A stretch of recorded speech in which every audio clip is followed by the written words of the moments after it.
الدعاء شوف، قول: يا ودود يا ذا العرش المجيد يا فعالا لما تريد، لك الحمد ولك الشكر على جميع النعم، اللهم لك الحمد كما ينبغي لجلال وجهك وعظيم سلطانك، اللهم يا حي يا قيوم صل على محمد وعلى آل محمد كما صليت على إبراهيم وعلى آل إبراهيم إنك حميد مجيد. يا رب يا رب يا رب،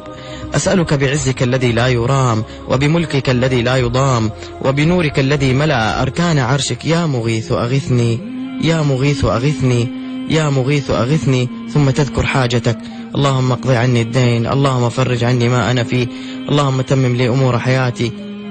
بخير، اللهم اجعلني من الناجحين، اللهم اني اسألك رضاك والجنة، اللهم لا تشمت اعدائي بدائي، واجعل القرآن العظيم دوائي وشفائي، انت ثقتي ورجائي، واجعل حسن ظني بك شفائي، اللهم ثبت علي عقلي وديني، وبك يا ربي ثبت لي يقيني، وارزقني رزقا حلالا يكفيني، وابعد عني شر من يؤذيني، ولا تحوجني لطبيب يداويني، اللهم استرني على وجه الأرض، اللهم ارحمني في بطن الأرض، اللهم اغفر لي يوم العرض عليك. بسم الله الرحمن الرحيم طريقي، والرحمن رفيقي، والرحيم يحرسني من كل شيء يلمسني، اللهم إني أعوذ بك من شر النفاثات في العقد، ومن شر حاسد إذا حسد، اللهم إني عبدك ابن عبدك ابن أمتك ناصيتي بيدك، ماض في حكمك عدل في قضاؤك، أسألك بكل اسم هو لك سميت به نفسك أو أنزلته في كتابك أو علمته أحدا من خلقك أو استأثرت به في علم الغيب عندك، أن تجعل القرآن ربيع قلبي ونور صدري وجلاء حزني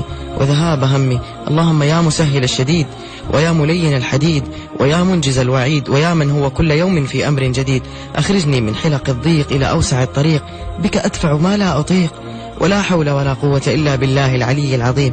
أسألك اللهم بقدرتك التي حفظت بها يونس في بطن الحوت، ورحمتك التي شفيت بها أيوب بعد الابتلاء، يا رب العالمين، يا رب ألا تبقي لي هما ولا حزنا ولا ضيقا ولا سقما ولا دينا إلا فرجته وقضيته، وإن أصبحت بحزن فأمسيني بفرح، وإن نمت على ضيق فيقظني على فرج،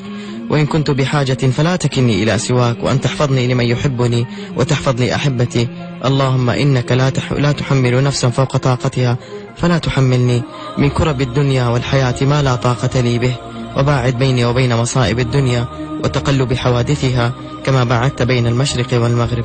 اللهم بشرني بالخير وبشرني بالخير وبشرني بالخير عاجلا غير آجل يا رب العالمين.